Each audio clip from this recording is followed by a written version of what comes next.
Dulu pertama kali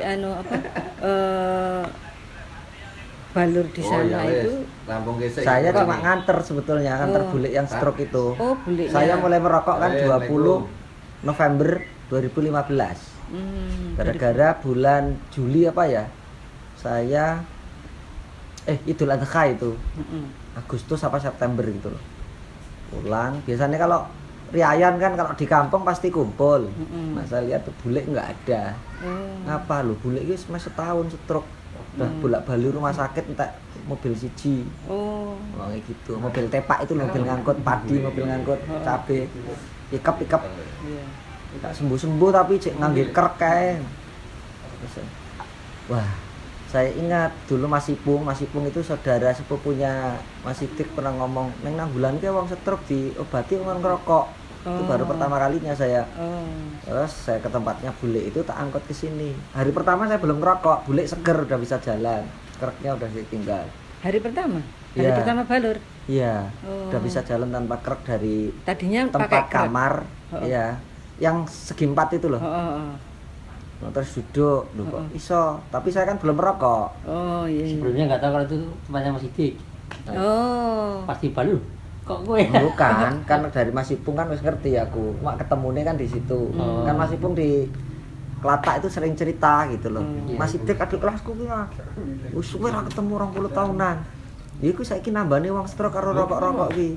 Lho kok ya pas ya itu mungkin isyarat ya dari Mas Ipung. Saya pulang pas riayan itu bule kok pas sakit, saya lama nggak tahu.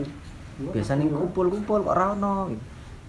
Hari kedua itu sudah bisa jalan nanjak. Kan pusing saya. Kok iso dirokoki? Terus iso mlaku nanjak tanpa mengge-mengge wong nek anu aja 5 langkah itu berhenti dulu pakai kerek itu. Itu pertama saya ngerokok tanggal 21 November 2015. Dan tahu rasanya rokok. Dan setelah itu malah saya yang promosi rokok. Maunya anti. Dulu kan anti, saya Muhammadiyah ya piye? Haram. Saya korban dulu. Ini 10 tahun gak ngerokok, ikut umrah tak baptis di Padang Arafah untuk ngerokok. Jadi ngerokoknya di Padang Arafah, keren loh ya. Ngerokok pertamanya. Lagi rokok nih. Sekarang rokok itu terus. Rokok nih. Kalau ibunya, saudaranya, mertuanya diangkut semua akhirnya, dirokoki semua. Di rumah itu anti rokok juga aslinya. Istrinya nggak boleh merokok. Enggak. Nah, setelah itu 2000, jadi saya ini generasi pertama kalau di sana ketemu Budeta itu.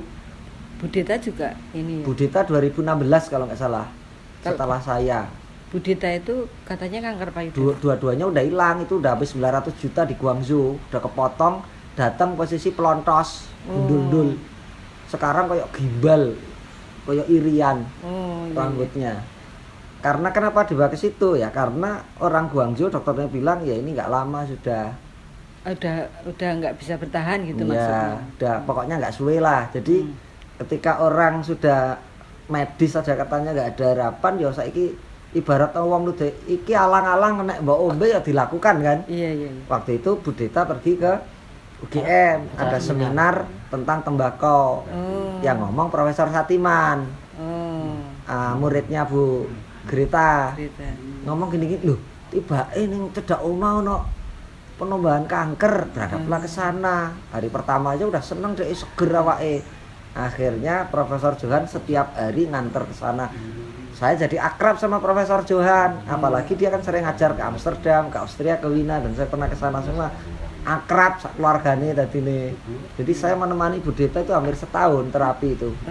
Sampai munculnya rambut satu demi satu. Lucu lah aku masih boy teko iki rambut rambut. Setahun rambutku kuru. Saiki rambutku tukul kabeh. Nah, saiki anak-anakku sing SD karo SMP kae. Sarapan pagi sebelum diantar ke sekolahnya, sini ngerokok dulu sama mama. Sampai kabeh tonggo iku. Piye to bojone Profesor Budeta kae malah cah cilik-cilik diajak ngerokok. Wis rada ngene po ya penyakite wis ora ini. Itu ceritanya. Dan setelah itu saya bawa banyak teman-teman saya dari semua se-Indonesia sampai Malaysia itu. Saya ngomongnya begini kan. kita itu sudah dicuci otak bahwa medis itu adalah pengobatan utama. Selain medis, pengobatan alternatif. Sesungguhnya kebalik. Kalau melihat tradisi sejarah nenek moyang kita dan ujungnya di tembakau ini, berarti medis itu adalah pengobatan alternatif setelah pengobatan nenek moyang kita ini enggak menyembuhkan. Makanya kalau you percaya sama aku, podo-podo mati nih loh, kita bilang ngomongnya. Pak Kuat itu sebenarnya saya bilang gitu, Pak, ini kalau terus-menerus dibawa ke Pinang apa Malaka? Pinang ke Pinang. Itu rutin tuh, tiap bulan cuci darah sama anu di Malaka. Itu Punya siapa penyakit. itu? Bandung. Istrinya Juga Pak Kuat. terapi di situ. Iya. Iya, jantung.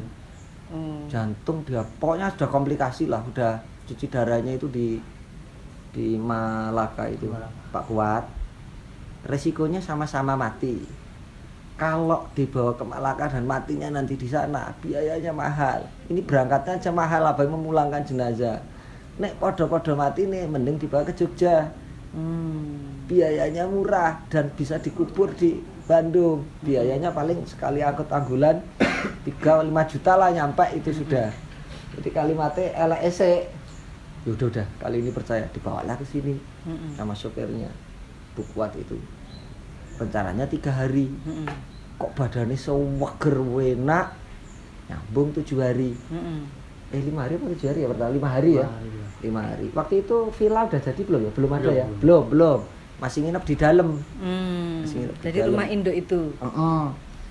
Terus balik ke sana 2 minggu, datang lagi bawa jamaah pengajiannya. Ibu-ibu 6 orang. Hari pertama itu Jalan Malioboro. Iya, Malioboro. Hari kedua yang biasanya naik tangga lantai 2 rumahnya itu butuh 10 menit, 15 menit.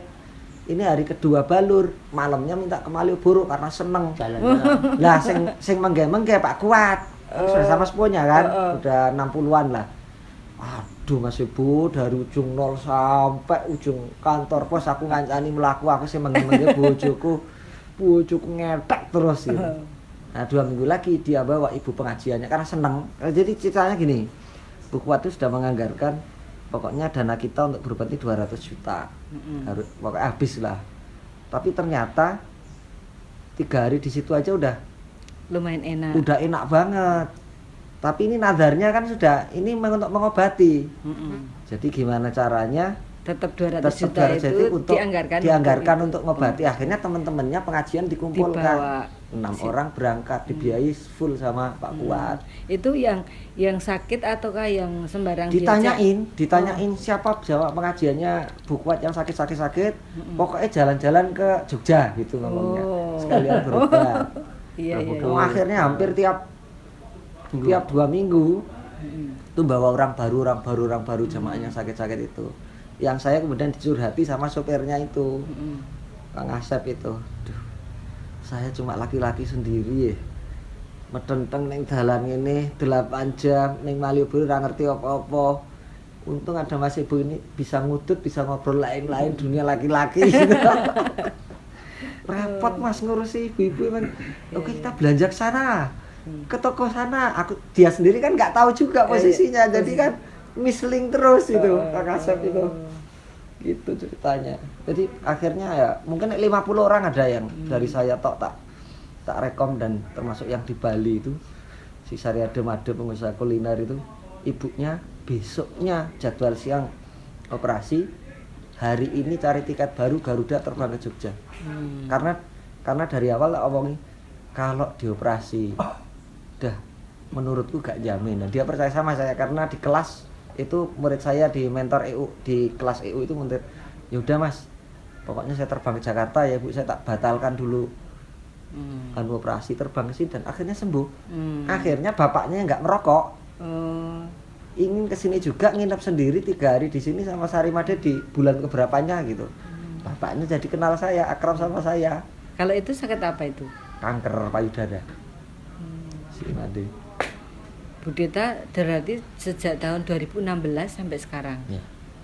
Ya sekarang sehat semua, kadang-kadang sana. Buyu ngakak. Tapi Bu Deta itu juga ini ya, rajin seperti misalkan kan di sana nanti ada minum kopi tetap itu andalanya full.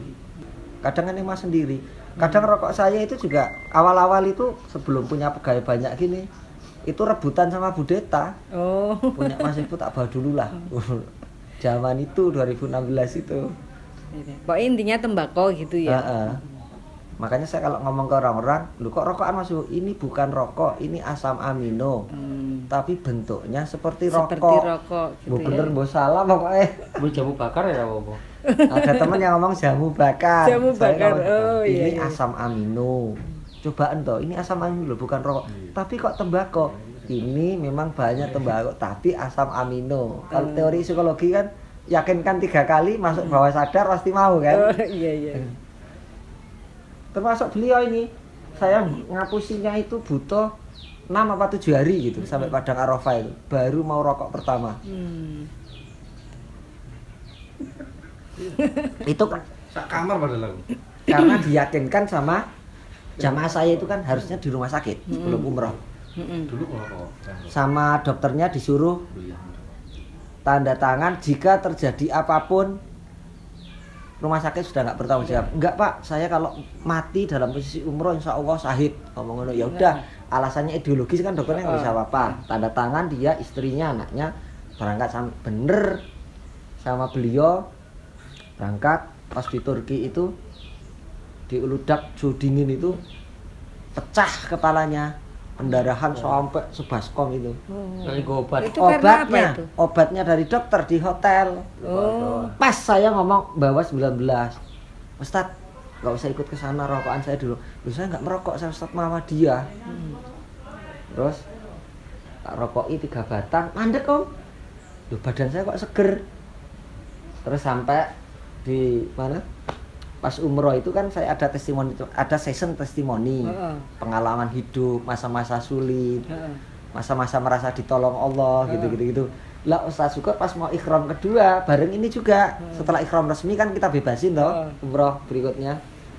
Di mobil itu testimoni. Ini saya nggak mau cerita apa-apa, tapi pengalaman kemarin sampai hari ini, seumur-umur saya merokok ini. Dulu saya memang pernah merokok tapi sudah berhenti lama karena 4 tahun kena penyakit jantung. Kemarin bocor kepala saya dan saya sudah, ya sudahlah kalau memang saya harus sampai di sini. Saya sama Prof Ebo ini disuruh ngerokok 19. Kok sampai hari ini saya sehat, umroh kemarin seger, sekarang jadi pengen umroh lagi. 19 itu apa tuh? Jantung. Oh. Nah, gara-gara yang ngomong bukan saya. Kalau saya ngomong kan dia nggak selalu percaya punya. Udah bus ngono ngomongnya Pak Bupati. Nah, ini yang ngomong Ustadz Lamongan, termasuk Ustadz yang lumayan lah di Gugu makanya di sana. Ustadz Muhammadiyah, testimoni masih pakai baju ihram. Kesimpulan dia nggak mungkin Ustadznya 1% pun bohong. Nah, habis itu tak bawa ke Arafah malam-malamnya, baru disitulah saya baptis. Alhamdulillah teman kita satu lagi dapat hidayah, malah ini merokok. Tepuk tangan semua itu jamaah 40 orang itu. Jadi satu-satunya yang merokoknya dibaptis di Padang Arafah dia itu. Kalau saya di sana kan di Jabal Rahmahnya selalu booking yang malam. Habis Isya baru rombongan berangkat, gelar tikar, posisi sepi, nasi kebuli. Habis itu semua mengenalkan diri, dari kota mana, bisnisnya apa, kenapa kok mau ikut umroh backpacker, terus punya hikmah kehidupan apa. Nah itu 4 jam selesai, itu 40 orang, masing-masing 3-5 menit cerita kehidupannya. Dan katanya yang itu yang ngangenin, karena tiba-tiba tahu si Iku tuh ternyata Bupati Riau, yang itu ternyata pemilik Persetaka, yang ini Pak Kuat ternyata pemilik frozen apa jenenge daging sosis frozen sosis yang cabangnya seluruh Indonesia, yang itu siapa gitu.